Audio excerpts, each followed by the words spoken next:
Jin-Woo Park's coffee cup shattered against the floor. 6 months. That's how long it had been since he watched them lower Keisha's casket into the ground. 6 months since Flight 447 disintegrated over the Pacific, taking 237 souls with it, including the woman he'd promised to protect forever. The Korean Mafia boss had built an empire on reading people, on spotting lies from across a crowded room. But nothing prepared him for this moment, standing frozen in his usual cafe, staring at the impossible. The pregnant woman at the corner table had Keisha's tattoo. Not similar. Not inspired by. Identical. The rose wrapped around her left forearm in the exact configuration he'd traced with his fingers 1,000 times. Same placement, same size, same delicate thorns curving toward her wrist. Jin-Woo felt his vision tunnel, the sounds of the cafe fading to white noise. His second-in-command, David Chun, grabbed his arm. "Boss, you okay?" He wasn't. Jin-Woo crossed the room before his brain caught up to his legs. The woman looked up from her phone, dark eyes widening as this stranger in a $3,000 suit invaded her space. Her hand instinctively moved to her rounded belly. Protective, maternal. About 6 months along, he'd guess. Exactly 6 months. "Where did you get that tattoo?" His voice came out rougher than intended. She pulled her arm away, confusion flashing across her features. Pretty like Keisha, but different. Lighter skin, different bone structure. "Excuse me?" "The rose. That specific design." Jin-Woo reached for her arm, and she recoiled. David appeared at his shoulder, apologetic smile plastered on. "I'm sorry, miss. My friend here. That's my wife's tattoo." The words escaped before Jin-Woo could stop them. "My dead wife's tattoo." The woman's expression shifted from alarm to something approaching pity. She slowly extended her arm, letting him see the ink more clearly. Every detail matched. The petals that seemed to move in certain light. The single thorn that extended slightly higher than the others. The shadow work that gave depth most tattoo artists couldn't achieve. "I'm sorry for your loss, but I've had this for years." Her voice carried a slight accent he couldn't place. "I'm Maya. Maya Rodriguez. I've never met your wife." "Keisha." He couldn't look away from the tattoo. Her name was Keisha Park. Maya shook her head. "I don't know anyone by that name. I've lived in the city my whole life."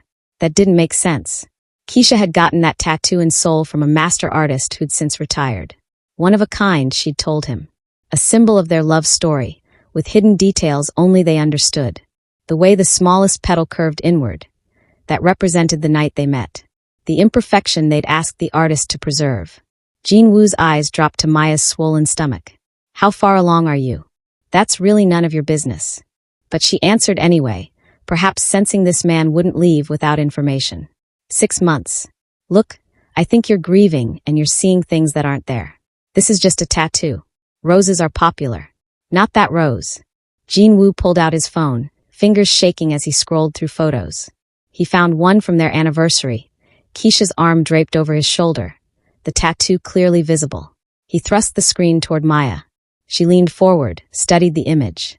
Something flickered in her eyes. Recognition? Fear. It vanished too quickly for Jin-Woo to read. That's quite a coincidence." "There are no coincidences in my world."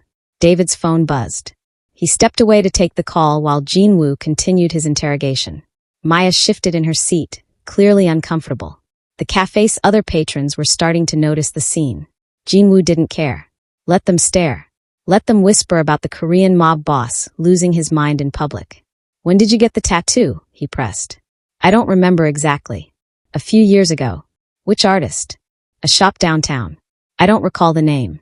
"You don't recall getting a tattoo that size? That detailed?" Maya's jaw tightened. "Mr. Park, I understand you're in pain, but you're making me very uncomfortable. I'd like you to leave." He should leave. Any rational person would apologize and walk away. But Jin-Woo Park hadn't built his empire on rationality. Instinct had kept him alive in a business where most men died young. Every fiber of his being screamed that this woman was connected to Keisha somehow. "Maya Rodriguez," he repeated slowly. "Where do you work?" "I'm a freelance graphic designer." "Where were you born?" "Here. In the city." "Which hospital?" "I really don't have to answer these questions." She started gathering her things, movements jerky with rising panic. "I'm going to call security if you don't back off." David returned, his face grim. He leaned close to Jin-Woo's ear. "Boss, we need to go. Now." Jin-woo ignored him, focused entirely on Maya. She was hiding something. The way her eyes darted left when she answered, the hesitation before each response. Little tells that would mean nothing to most people, but Jin-woo made his living reading deception. Just one more question, he said. Do you have any memory problems? Gaps in your recollection? Maya froze, her bag half slung over her shoulder. For 3 seconds, she didn't move, didn't breathe. Then she blinked, and the mask slipped back into place. Everyone has gaps in their memory. Now please leave me alone. She stood, maneuvering awkwardly around her belly. Jin-woo watched her walk toward the exit, his mind racing through impossible scenarios. David grabbed his arm again, more forcefully this time. Boss, we really need to go. Follow her, Jin-woo ordered. I want to know everything. Where she lives, where she goes, who she talks to. Everything. Already on it. I've got a team outside. They left through the back entrance, sliding into Jin-woo's black Mercedes. The driver pulled into traffic smoothly while David briefed him on the phone call he'd received. But Jin-woo barely heard the words.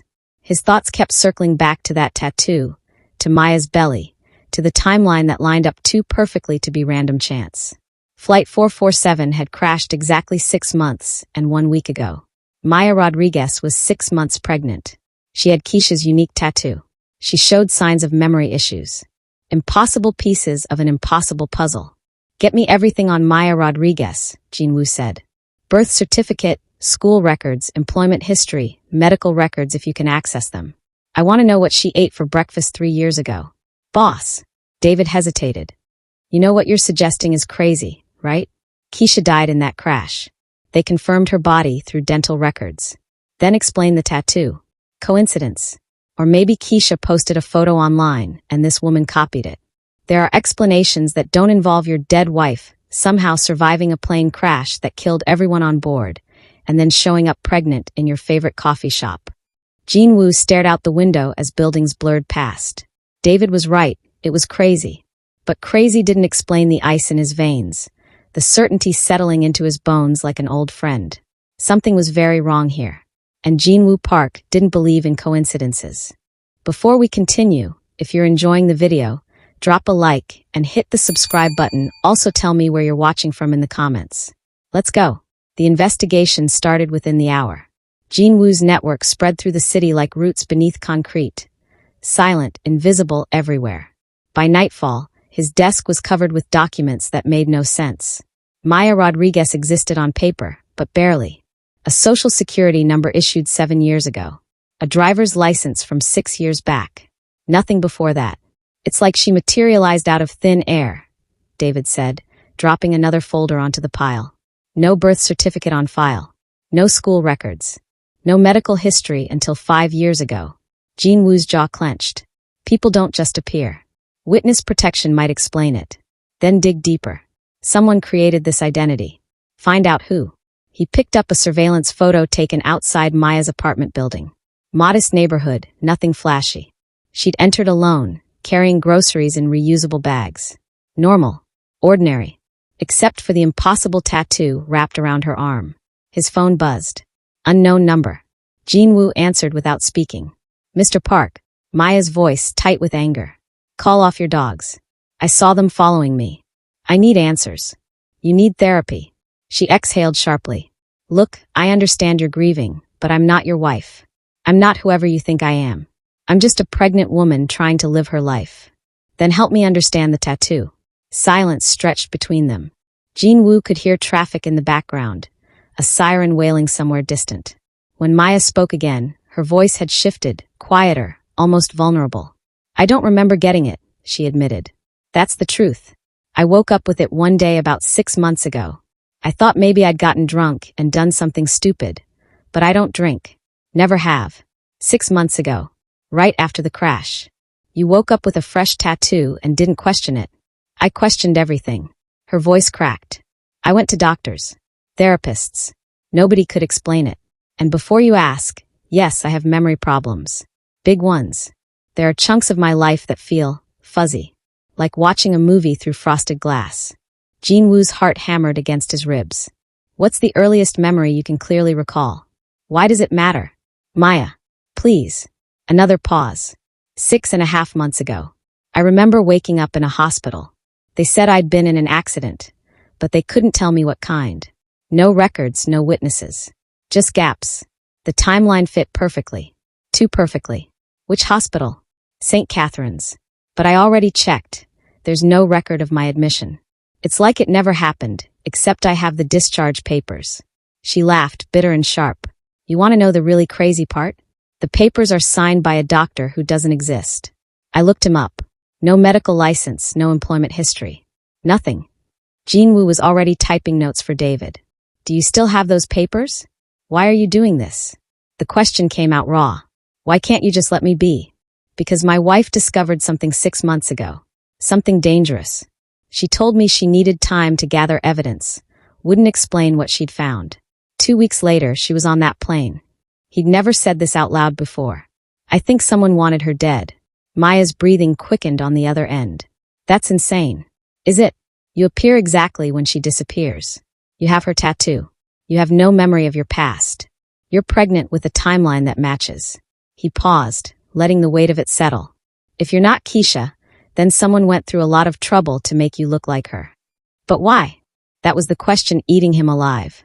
If Keisha had faked her death, why not contact him? If someone had created Maya as a replacement, what was the endgame? None of it made sense, but the pieces were too specific to be random. Meet me tomorrow, Jinwoo said. Bring those discharge papers. Let me help you figure this out. I don't trust you. You called me. That means some part of you knows this is bigger than coincidence. He could hear her thinking, weighing options. Public place. Daytime. I bring a friend. The park on 5th. Noon.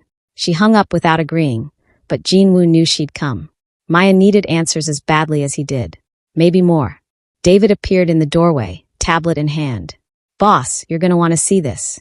The tablet showed financial records. Payments from an offshore account to a shell corporation, then filtered through 3 more companies before landing in a private account. David zoomed in on the dates. These payments started the day after the crash. Monthly deposits, each one exactly $15,000. The receiving account belongs to a trust fund. He swiped to another screen.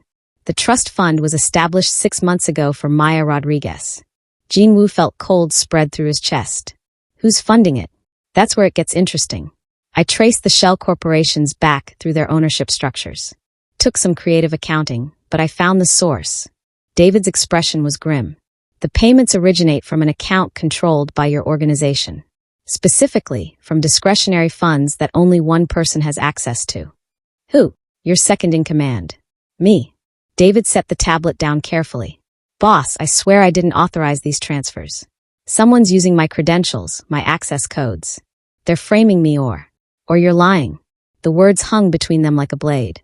David's face went pale, then red. You can't seriously think. I don't know what to think anymore. Jinwoo stood, suddenly exhausted. Get out. I'll deal with this tomorrow. Boss. Out. David left, anger and hurt radiating from every movement. Jinwoo sank back into his chair, staring at the evidence scattered across his desk. Someone inside his organization was funding Maya Rodriguez's new life. Someone with access to classified accounts. Someone close enough to know about Keisha's investigation. He picked up a photo of his wife, taken a month before the crash. She was laughing at something off camera, joy lighting up her face. Jinwoo traced the rose tattoo on her arm with one finger. What did you find, Keisha? He whispered. What was worth dying for? His phone buzzed again. A text from an unknown number. Stop digging. Some graves should stay closed. Jinwoo deleted it and kept working. Maya arrived at the park with a woman who looked like she could break Jinwoo in half. Tall, muscular, the kind of protective friend who'd learned self-defense from experience rather than classes. She positioned herself between Maya and Jinwoo like a human shield. Smart. Jinwoo came alone, hands visible, trying to look as non-threatening as a known crime boss could manage. You have 30 minutes, Maya said. Dark circles shadowed her eyes. She hadn't slept either. Jinwoo gestured to a bench. Maya's friend checked it for weapons or recording devices with practiced efficiency before allowing Maya to sit. Interesting. Most civilians wouldn't think to sweep for bugs. These are the discharge papers. Maya handed him a manila folder. Her hands trembled slightly. The documents looked legitimate at first glance. St. Catherine's Hospital letterhead, official stamps, detailed medical notes about treating a Jane Doe for injuries consistent with Jean Wu's blood ran cold. Blunt force trauma, smoke inhalation, severe lacerations, he read aloud. These are injuries from a plane crash. I know. Maya's voice was barely audible. I've read them 1,000 times. The attending physician was listed as Dr. Marcus Webb. Jean Wu photographed every page, then pulled up his phone. My people found something last night. The doctor who signed these, he existed. He worked at St. Catherine's for 15 years. You said he didn't exist. I said he doesn't exist. Past tense. Jean Wu showed her the death certificate on his screen. Dr. Marcus Webb died in a car accident 3 days after your discharge date. Single vehicle collision. Police ruled it mechanical failure. Maya's friend leaned in, reading over her shoulder. Convenient. Very. Jean Wu swiped to another document. I also found records of 237 passengers on Flight 447. My wife Keisha was officially identified through dental records recovered from the crash site. But here's what's strange. The dental identification was confirmed by Dr. Marcus Webb, who was moonlighting as a forensic consultant. The same doctor who treated you. The same doctor who died days later. The color drained from Maya's face. What are you saying? I'm saying someone very powerful made sure Keisha Park died on that plane, at least on paper. Whether she actually did.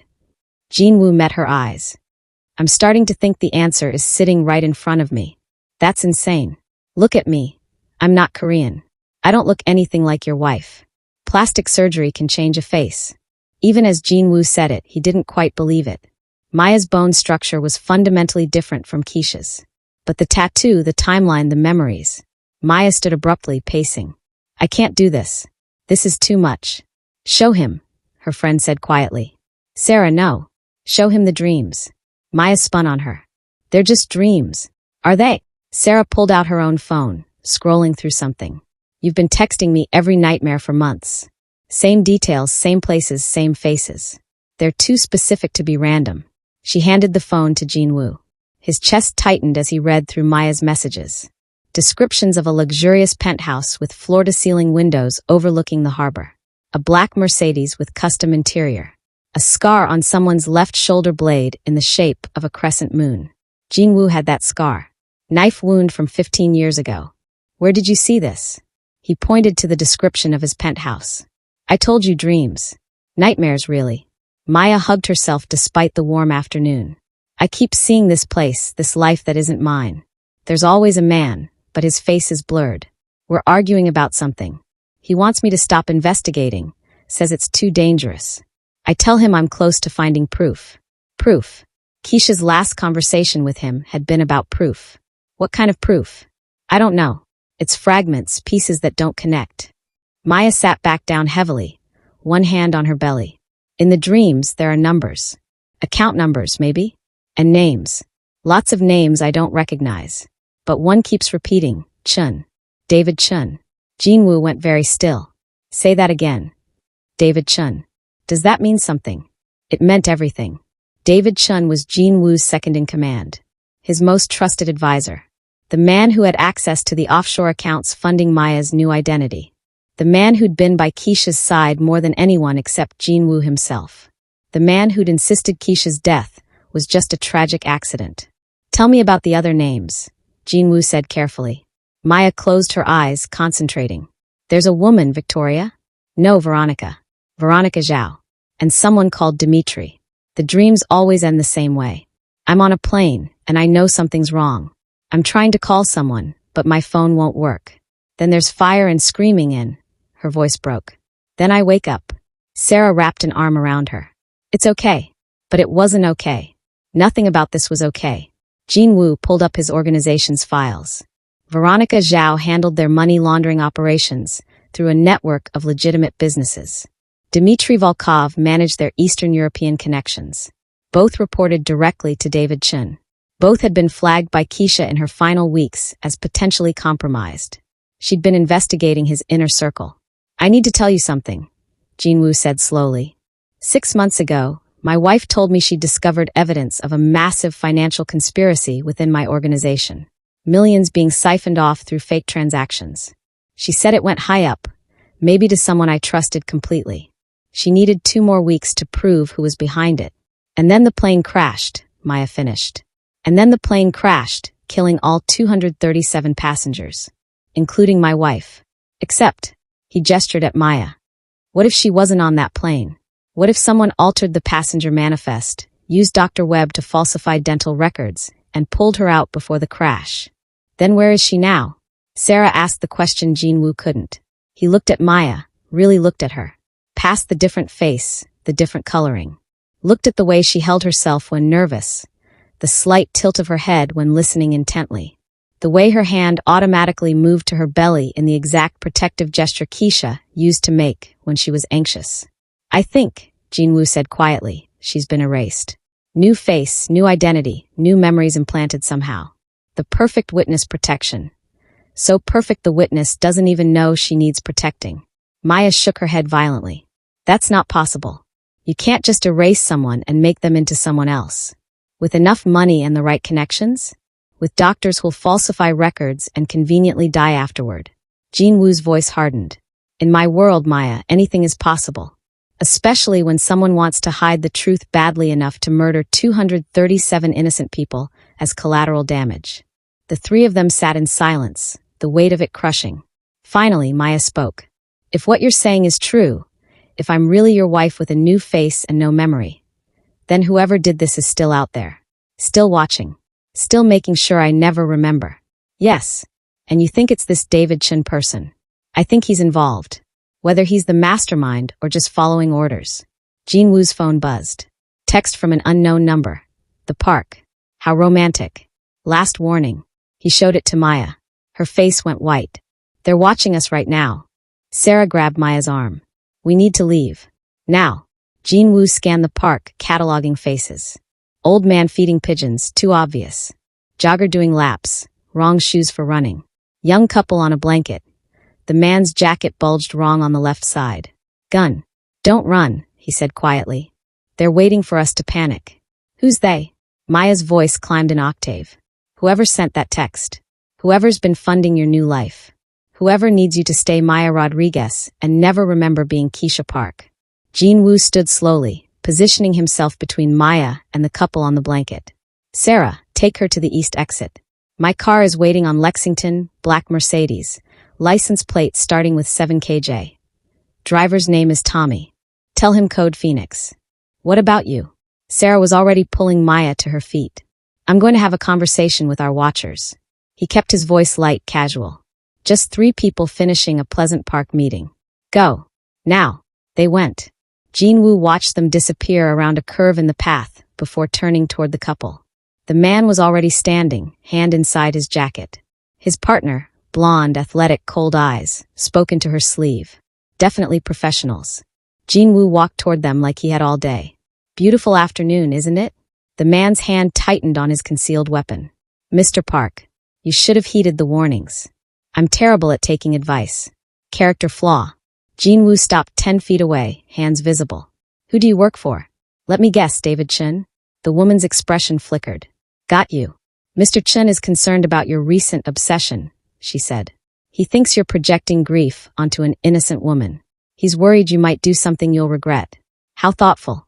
Except David doesn't make moves without my authorization. So either he's gone rogue, or someone above him is pulling strings I didn't know existed. Jinwoo tilted his head. Which is it? Neither answered. The man's eyes tracked something over Jinwoo's shoulder. More operatives moving into position. Jinwoo had walked into a trap, but then again, he'd known it was a trap. Sometimes you spring the trap to see what kind of animal set it. Here's what's going to happen, the woman said. You're going to stop investigating Maya Rodriguez. You're going to accept that your wife died in that crash. You're going to let this go. And if I don't, then we'll make sure you do. The threat hung in the air like smoke. Mr. Park, you're a smart man. You've survived this long by knowing when to fight and when to fold. This is a folding situation. Jinwoo laughed, sharp and bitter. You have no idea what you're dealing with.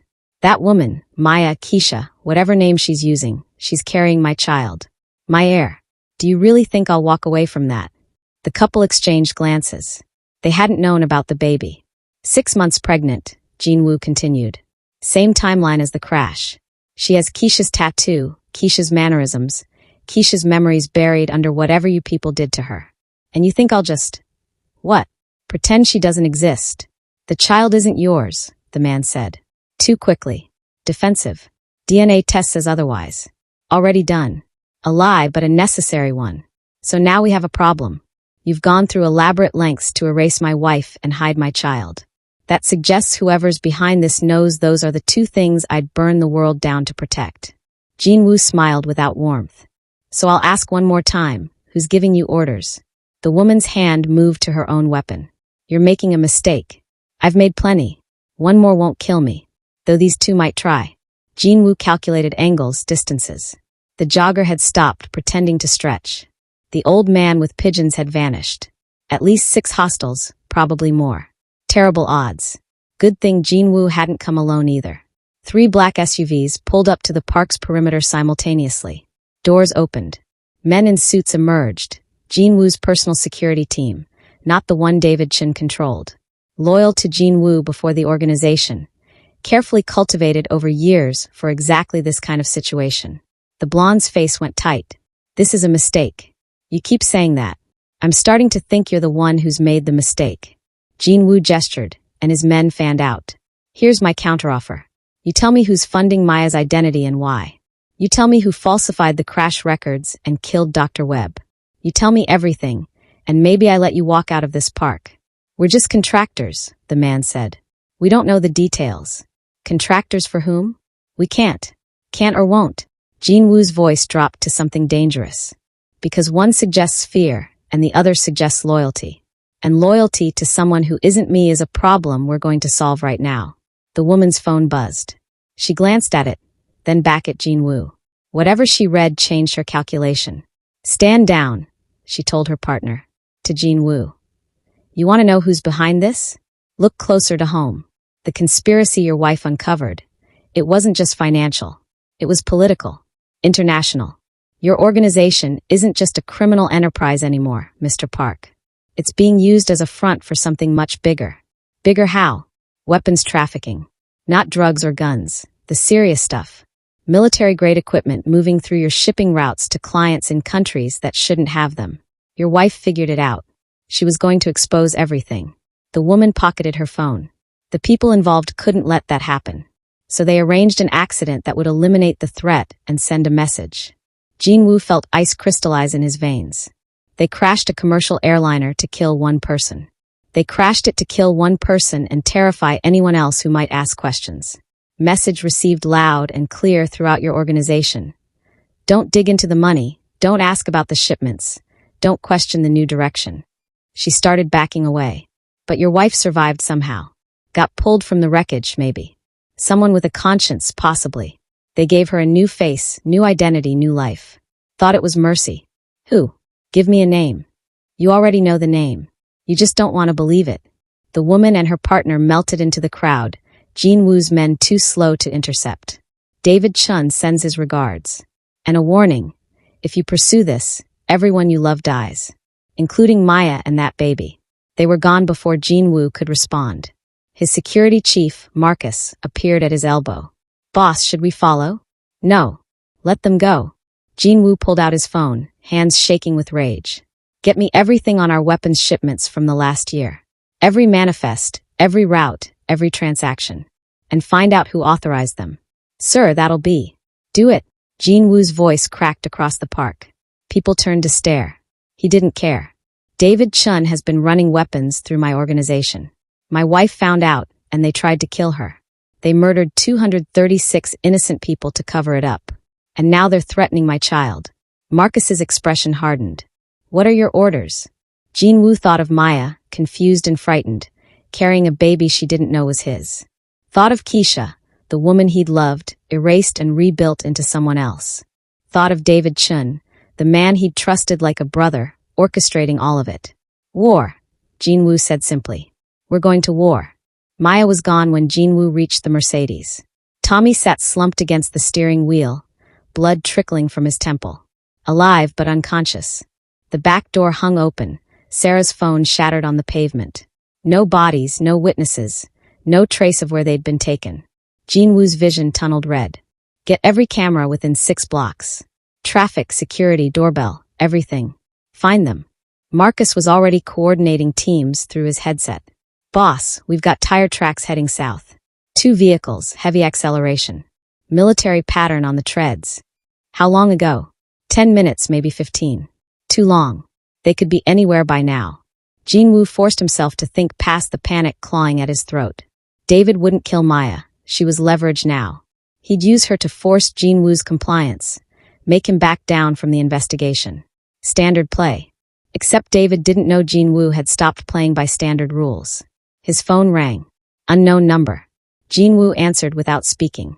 You should have listened. David's voice, smooth as always. Now things get messy. Where is she? Safe. Comfortable, even. But that changes if you don't stop digging into matters that don't concern you. A pause. I'm disappointed, Jinwoo. I thought we were brothers. Brothers don't murder each other's wives. Keisha made her choice when she started investigating things beyond her understanding. This operation is bigger than you, bigger than me. International interests are involved, governments, militaries, people who make us look like children playing gangster. David sighed. I tried to warn her, tried to convince her to walk away. She wouldn't listen. So you put her on a plane and blew it up. I didn't blow anything up. Mechanical failure, remember? Very tragic. The smugness in David's voice made Jinwoo want to reach through the phone. Though I'll admit, the timing was fortuitous. One problem solved, 236 witnesses who saw nothing, and everyone too focused on the tragedy to ask inconvenient questions. Jinwoo gripped the phone so hard the case cracked. You murdered 236 innocent people. Collateral damage in a war you didn't know you were fighting. The weapons shipments your wife discovered? They're funding revolutions, Mr. Park. Changing governments. Reshaping the balance of power in 6 countries. Your shipping routes were perfect, established, respected, above suspicion. David's tone shifted businesslike. You were always meant to be a figurehead. The respected boss who asked no questions while we did the real work. But Keisha got curious. And now you're forcing my hand. You didn't answer my question. Where is she? Somewhere you'll never find her. And before you threaten me with your personal army, understand that I have copies of everything. Every weapons shipment, every illegal transaction, every body buried under your organization's name. One word from me, and law enforcement from 12 countries descends on you simultaneously. David let that sink in. So here's the deal. You walk away. Forget about Maya, forget about Keisha, forget about the weapons. I let you keep your empire, your freedom, your life. In exchange, I keep Maya and the baby safe from everyone, including you. You expect me to believe you'll protect them? I've been protecting Maya for 6 months. Who do you think set up her new identity? Arranged her apartment, her bank account, her whole life? I gave her peace, Jinwoo. A quiet existence without your violent world, without the dangers of being married to a crime lord. His voice softened mockingly. The baby will be raised away from all this. Clean. Safe. Isn't that what you'd want for your child? Jinwoo's mind raced. David was right about one thing. The evidence against Jinwoo would be damning. Years in prison, maybe life. The organization dismantled, his people scattered or arrested. Everything he'd built destroyed. But without Maya, without his child, what was the point of any of it? I want proof of life, Jinwoo said. Put her on the phone. Not how this works. Then there's no deal. Silence. David was calculating, weighing options. Finally, 30 seconds. That's all you get. Rustling sounds, muffled voices. Then Maya's voice, shaky but alive. Jinwoo. His chest unclenched fractionally. Are you hurt? No, they haven't. Wait, how do I know your name? I shouldn't know your name. Confusion bled through the fear. Why do I keep remembering things that aren't mine? Maya, listen to me. Whatever they tell you, don't. The phone clicked over to David. Interesting, isn't it? Her memories are starting to resurface. The neural reconditioning wasn't perfect. Trauma has a way of breaking through even the best programming. He sounded almost amused. Which means we're on a clock. Eventually, she'll remember everything. Who she is, what she discovered, why she had to disappear. When that happens, she becomes a liability again. You're saying you'll kill her when she remembers. I'm saying nature might do it for me. The reconditioning process is delicate. Traumatic memories forcing their way back can cause psychotic breaks, strokes, aneurysms. The mind wasn't meant to be rewritten. David's tone hardened. So you see, walking away isn't just about protecting yourself. It's about protecting her. The more you push, the more she remembers. The more she remembers, the more danger she's in. Jinwoo wanted to scream. What kind of monster are you? The pragmatic kind. The kind who sees a pregnant woman who deserves a peaceful life and tries to give her one. The kind who offers her husband a chance to do the right thing. A beat. 48 hours, Jinwoo. That's how long you have to decide. Walk away, and Maya lives peacefully with the baby. Keep digging, and I can't guarantee anyone's safety. Not hers, not the child's, not yours. How do I know you won't kill her anyway? You don't. But you know me well enough to understand I don't kill without reason. Maya alive and ignorant serves my purposes. Maya dead makes you unpredictable and vengeful. David paused. Besides, I liked Keisha. I'm not a complete monster. This way, she gets a second chance at life, even if she doesn't remember the first one. The line went dead. Jinwoo stood motionless, phone still pressed to his ear. Marcus approached cautiously. Boss, what are our orders? What were his orders? Declare war and risk Maya's life? Walk away and lose her forever? Watch his child grow up never knowing their father existed? Tommy groaned, regaining consciousness. Jinwoo helped him sit up, checking the head wound. Superficial. Lucky. I need a trace on that call, Jinwoo said. And I need our tech people to pull every piece of data on neural reconditioning procedures done in the last year. If David used a specialist, they'll have records. Boss, if what he said is true about the evidence. It probably is. Which means we move carefully. Jinwoo pulled Tommy to his feet. Get him medical attention. And Marcus? Start quietly pulling our assets out of any joint accounts with David. Move money offshore where he can't touch it. If this goes south, I want resources to fight with. You're not walking away. Would you? If it were your wife, your child. Marcus shook his head. No, sir. I wouldn't. 48 hours, Jinwoo repeated David's deadline. 48 hours to find Maya, expose the weapons conspiracy, and take down a man I once called brother, while keeping my pregnant wife alive and preventing her from remembering things that could kill her. Impossible odds. Jinwoo smiled grimly. I've beaten worse. He was lying. But sometimes you had to lie to yourself to keep moving forward. The breakthrough came from an unexpected source. Sarah called Jinwoo's secure line at 3 a.m, voice shaking. They let me go. Just dropped me off downtown and drove away with Maya. Where are you? Corner of 8th and Main. Please, I don't know who else to trust. Jinwoo picked her up himself. No security detail, no backup. She climbed into the Mercedes looking like she'd aged 10 years in 6 hours. Bruises darkening on her wrists where zip ties had cut circulation. Tell me everything, Jinwoo said. They kept asking about Maya's memories. Whether she'd remembered anything, mentioned any names, talked about her past. Sarah's hands trembled. I told them the truth. She's been having nightmares for months. Dreams about places she's never been, people she's never met. They seemed worried about that. Did you see where they took her? Industrial area, maybe? I heard water. Shipping containers being moved. And she pulled something from her pocket. I grabbed this when they weren't looking. A keycard.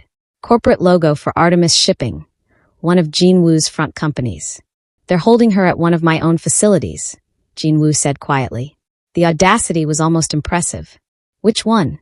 The card had Pier 7 written on the back in marker. Pier 7. Jinwoo knew it well. One of the largest warehouses in the port, usually handling legitimate cargo. But the back section, the part not visible from the main thoroughfare, had been used for less legal shipments. He'd authorized it himself years ago, never questioning what David stored there. Stupid. He'd been so stupid. There's something else, Sarah said. One of the men, younger guy, seemed nervous. He was arguing with the others, saying this wasn't what he signed up for, that hurting a pregnant woman crossed a line. The woman in charge, the blonde from the park, she told him to shut up or he'd end up like Dr. Webb. So they did kill Webb. Made it look like an accident, yeah. Sarah met his eyes. Jinwoo, they're not planning to let Maya live. I heard them talking when they thought I was unconscious. Something about cleaning up loose ends once they had your cooperation. David wants you compliant. Then he's going to eliminate everyone who knows the truth. Jinwoo's jaw clenched.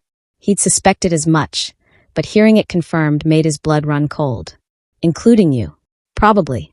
Which is why I'm here instead of running for the Canadian border. Sarah pulled out her phone, showing him a voice recording. I managed to get this before they found me. Jinwoo listened to David's voice explaining the plan to his operatives. They'd keep Maya alive for 48 hours, long enough to force Jinwoo's compliance. Then a staged accident. Carbon monoxide leak in her apartment, maybe. Tragic loss of a pregnant woman and her unborn child. And if the reconditioning memories returned before then, they'd accelerate the timeline. They're planning to kill her tomorrow night, Sarah said. Said something about a window of opportunity when you'd be at some mandatory meeting with international partners. The quarterly summit. Jinwoo had forgotten about it. Tomorrow evening, all major players from partner organizations gathering at the Apex Hotel. Mandatory attendance, hours of pointless networking. The perfect alibi for when Maya Rodriguez mysteriously died. Except Jinwoo had no intention of being at that summit. I need you to disappear, he told Sarah. Leave the city, leave the country if you can. I'll wire you money. What are you going to do? Something incredibly stupid. He pulled up blueprints of Pier 7 on his phone. How many people were guarding Maya? 6 that I saw, probably more. They're armed, professional. Ex-military, I'd guess. 6 trained operatives against Jinwoo, and whoever he could trust not to report back to David. Maybe Marcus and a handful of his personal security team. Terrible odds, but he'd worked with worse. No, he hadn't. He was lying to himself again. There's another option, Sarah said quietly. The young guy I mentioned, the one with a conscience? He slipped me this keycard. I think he wants out. A potential ally inside David's operation. Risky, could be a trap, but it was the only advantage Jinwoo had. Did you get his name? Alex something. Korean kid, maybe 25. He kept looking at Maya like he knew her, or remembered her. Sarah frowned. Actually, now that I think about it, he called her ma'am once. Not Maya. Ma'am. Like he was addressing someone with authority. Jinwoo's mind raced. What if he was one of my security team before? What if he knew Keisha? Then why would he be working for David now? Maybe he's not. Maybe he's been undercover, trying to figure out what happened to her. It was a long shot, but Jinwoo had nothing but long shots left. I need to make contact. Sarah handed him a folded piece of paper. He wrote this on the keycard envelope. Numbers, looked like a phone number. Jinwoo stared at the digits. One call could save Maya or get them all killed. David would be monitoring communications, waiting for Jinwoo to make a move. Any contact with his organization's members would be flagged immediately, unless the call came from someone David didn't know about. Sarah, I need you to make this call. Say you're looking for Alex. You have information about Maya that he needs to hear. Don't mention my name. If he bites, arrange a meeting for noon tomorrow. Public place. And if it's a trap, then I'm already dead, and none of this matters anyway. She made the call. Alex answered on the second ring, voice wary. Sarah delivered her message while Jinwoo listened on speaker. Long silence on the other end. Coffee shop on 3rd. Alex finally said. Noon. Come alone or the deal's off. He hung up before Sarah could respond. Either we just found an ally, Jinwoo said, or David's about to spring another trap. You're still going. Of course I'm going. He drove Sarah to a safe house, gave her enough cash to disappear for months. If I don't contact you within 72 hours, assume the worst. There's a lawyer. His card is in that envelope. He'll help you relocate permanently. Jinwoo, take care of yourself, Sarah. You tried to protect Maya. That means something. She got out reluctantly, watching him drive away. Jinwoo headed back to his penthouse, mind spinning contingencies. He had until noon to prepare for the meeting with Alex. Then until tomorrow night to mount a rescue operation against a fortified warehouse full of trained killers. And somehow he had to do it all without tipping off David, without getting Maya killed, without triggering the reconditioning damage that could stroke her out. Impossible.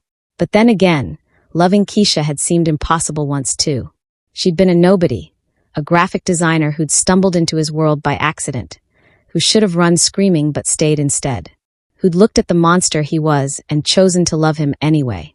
If she'd survived a plane crash meant to kill her, the least he could do was survive whatever came next. Jinwoo cleaned his gun, checked his ammunition, and waited for dawn. Time to get his wife back. Alex wasn't ex-military. He was barely out of college. Jinwoo spotted him immediately at the coffee shop. Young, nervous, wearing a jacket too heavy for the weather. Concealing either weapons or recording equipment, maybe both. The kid's eyes darted around like a cornered animal looking for escape routes. Jinwoo sat down across from him without preamble. You knew Keisha. Alex flinched at the name. I don't know what you're. You called Maya ma'am. You hesitated before hurting her friend. You slipped Sarah that keycard. Jinwoo leaned forward. You're either remarkably stupid, or you want out of whatever David has you doing. So which is it? The kid's composure cracked. Mrs. Park was kind to me. When David recruited me from college, said I'd be doing security work for a legitimate organization. She was the only one who treated me like a person instead of a tool. His voice dropped. I was there the night before she left for that trip. She asked me to do something. Said if anything happened to her, I should keep watching David. Told me he wasn't who he pretended to be. And you've been undercover ever since. Trying. I'm not trained for this. I'm a computer science major who needed money for student loans. Alex pulled out a flash drive, sliding it across the table.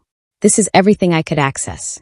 David's files on the weapons shipments, communications with international buyers, financial records, and the medical files on what they did to Mrs. Park. Jinwoo's hand closed around the drive. What did they do? After the crash, someone pulled her from the wreckage before the authorities arrived. Private medical team, no records. She was barely alive, smoke inhalation, internal injuries, broken bones. They saved her life then, they erased it. Alex's voice shook. Experimental procedure. Neural pattern disruption combined with false memory implantation. They gave her a new face through reconstructive surgery, a new identity, a new history. Keisha Park died. Maya Rodriguez was born. Who authorized it? David claimed it was mercy. That keeping her alive, but unaware, was better than killing her.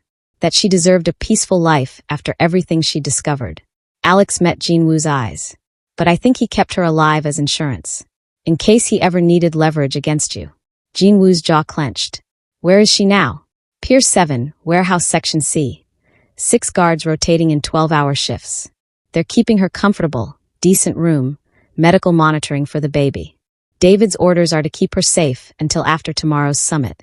Alex paused. Then he's planning to stage an overdose. Make it look like suicide brought on by pregnancy depression. Clean, untraceable. When? Tomorrow night, 9 p.m. Right when your summit meeting ends. You'll have an alibi, but you'll also be trapped in a room full of witnesses while she dies. Jinwoo pulled up the warehouse blueprints on his phone. Show me exactly where they're holding her. Alex traced a route through the building. Section C, 3rd floor, northeast corner. 2 guards outside her door at all times, for more patrolling the building. They rotate positions every hour to prevent pattern recognition. What about surveillance? Full coverage. Cameras on every entrance, motion sensors on the perimeter. David monitors it personally from his office downtown. Alex hesitated. There's no way in without being seen. I've been trying to figure it out for weeks. What if you shut down the surveillance? From inside, maybe. But the second those cameras go dark, David will know something's wrong. He'll have reinforcements there in 10 minutes. Jinwoo thought through the angles. A direct assault was suicide. Stealth was impossible with David watching, which left only one option. The one he'd been avoiding because it meant burning every bridge he'd ever built. Can you access David's evidence cache? The files he's using to blackmail me. Alex nodded slowly. It's on an isolated server in his office. Air-gapped, no network connection. You'd have to physically access it. Then that's what we do. I hit his office while he's at the summit, destroy the evidence. You shut down surveillance at Pier 7. My team extracts Maya in the chaos. That's insane.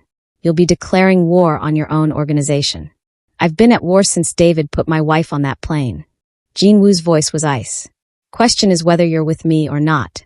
Alex stared at the table, wrestling with something. If I help you, I'm dead. David has people everywhere. If you don't help me, Maya and her baby are dead. Then probably you, since you know too much. Jinwoo softened slightly. I can get you out. New identity, new life, money to start over. But I need you to choose right now. The kid looked terrified. Also determined. Mrs. Park asked me to watch David. She trusted me with that. I won't let her down. Even though she doesn't remember asking? Especially because she doesn't remember. Someone needs to remember who she was. Alex pulled out a second drive. This one has David's office security codes, his schedule, building layouts. Everything you need for tomorrow night. Jinwoo took it, feeling the weight of what came next settling onto his shoulders. When this is over, one of two things happens. Either we all die or David does. There's no middle ground anymore. I know. They planned it out over cold coffee. Two men with nothing to lose plotting against an empire. Jinwoo would attend the summit, establish his alibi. Marcus would position teams around both Pier 7 and David's office. At exactly 8:45 p.m., Alex would kill the surveillance feeds. Jinwoo would have 15 minutes to reach David's office, destroy the evidence, and get out before security responded. Meanwhile, Marcus would extract Maya. It was a terrible plan with 1,000 failure points. But it was the only plan they had. One more thing, Alex said as they prepared to leave. The reconditioning process. It's breaking down faster than they expected. Maya's been having severe headaches, memory flashes. The doctor monitoring her said she might have a complete breakthrough within 48 hours. What happens if she remembers everything? Either her mind reintegrates and she becomes Keisha again, or the competing neural patterns cause a catastrophic brain injury. Alex's expression was grim. It's 50-50 odds. Maybe worse. So even if Jinwoo saved her, he might lose her anyway. The woman he loved might be gone forever, replaced by someone with her face, but none of her memories. Or the reconditioning might fail completely, killing her as surely as David's planned overdose. Either way, time was running out. Jinwoo stood, pocketing both flash drives. Tomorrow night, 8:45. Don't be late. What if something goes wrong? Then Maya dies, I probably die, and David wins. So let's make sure nothing goes wrong. He left Alex at the coffee shop and drove to his penthouse, mind already cycling through contingencies. Tomorrow night would determine everything. Whether his wife lived or died, whether his child would ever know their father, whether Jinwoo Park would survive to see the sun rise again. But as he stood at his floor-to-ceiling windows, looking out over the city that had made him rich and ruthless, Jinwoo realized something. He didn't care about surviving. He cared about saving Maya, saving the baby, making David pay for what he'd done. If that meant destroying his empire, facing prison, or dying in the attempt, so be it. Some things were worth losing everything for. His wife was one of them. Jinwoo checked his gun one last time, then sat down to wait for tomorrow night. The night everything would end, one way or another. The night he'd either get his wife back or die trying. There were worse ways to go.